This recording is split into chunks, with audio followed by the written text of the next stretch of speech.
The choice to leave your homeland is because it's no longer livable for you and your family and your community and your descendants.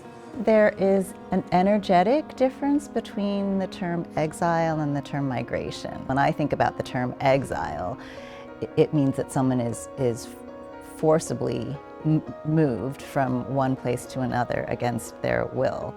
You know, you may choose to exile to a place and then use that position of power from outside to influence and change the culture from the country you are leaving behind. Communities of people in exile long for a past that predated their needing to leave. I have this tattoo on my arm. It says, "Here by the Pacific Ocean, it's a long way from home." And that's my dad's handwriting. He wrote this just when I was born. And he was, putting me to sleep at night and worrying about my existence in the world. There's no legal definition of the term exile. I mean, it can range from just feeling othered, like you mentioned, by being in a country or a culture that is not your primary, but also it could be an actual political situation of forced displacement. There is a legal definition of the term refugee, one that has either experienced past persecution or has a well-founded fear of future persecution on account of one of 5 grounds: race, religion, national origin, membership in a particular social group, or political opinion. And the refugee is somebody who has been forced to leave their home. They're unable or unwilling to live in their country because they're being persecuted either by the state or by private actors that the state is unable to control. They've had to find another place to live. And in that sense, it's definitely different from just feeling out of place or feeling othered. You may actually feel more at home in a foreign country when you're feeling endangered by your own. I think there's a reason that Americans are obsessed with their roots. How do you feel at home in a place where most of us have not been for that long? I mean, most of us can't trace our families back all that many American generations. So there's always this feeling of, where do I come from? And what did somebody have to do to leave that place? And why did they leave that place?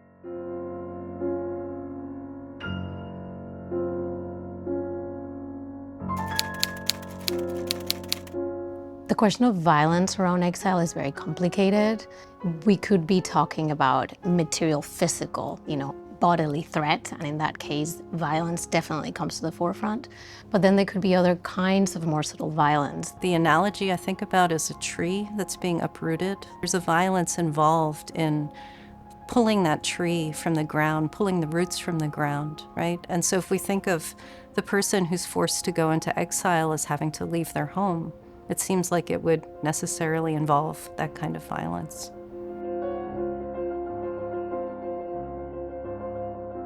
When there's external forces that are molding or shaping your behavior, when you don't have the freedom to choose or be in the place of your choosing, that is a violent situation. It doesn't come with bodily harm, but it comes with a psychological damage that comes from not being free to make your own choices. Something that I think about a lot are the writings of Hannah Arendt, who wrote The Origins of Totalitarianism. Essentially, you need a political body that actually will protect your rights. So when you think of the person who is in exile, the person who's a refugee, they need a new nation state, a new political body to protect their rights. We could think, for example, of lesser protections where people are still considered members of a particular political community. Maybe they're not fully citizens, but we think that they deserve some kind of membership. And certainly when you think about the United States framework, the idea of the Constitution, persons are protected. You don't need to be a citizen, for example, to be guaranteed due process or equal protection. Oh, send me a sweet chariot for the end of the trouble I see.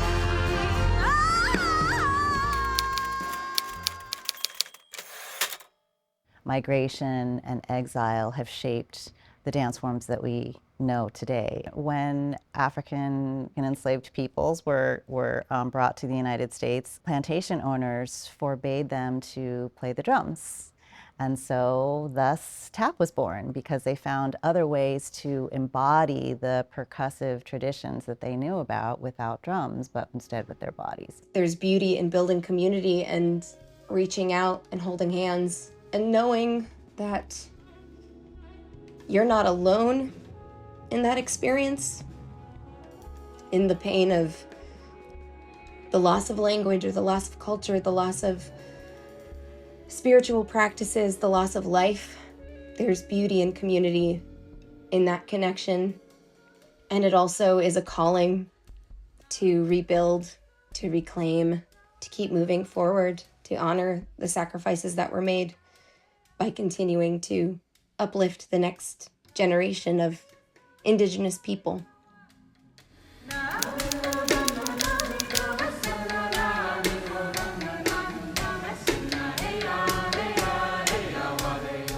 The human experience of loss is a unifier. The human experience of resilience is a unifier. The human experience of expression is a unifier. Regardless of what happens, we dance and we sing and we create. It is our human nature. It transcends identity.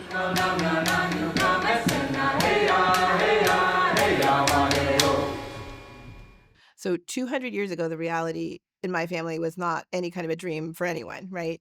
For my dad's family, who eventually came to Harlem via Jamaica, I don't know at what point in, colonialism and enslavement they were experiencing life 200 years ago.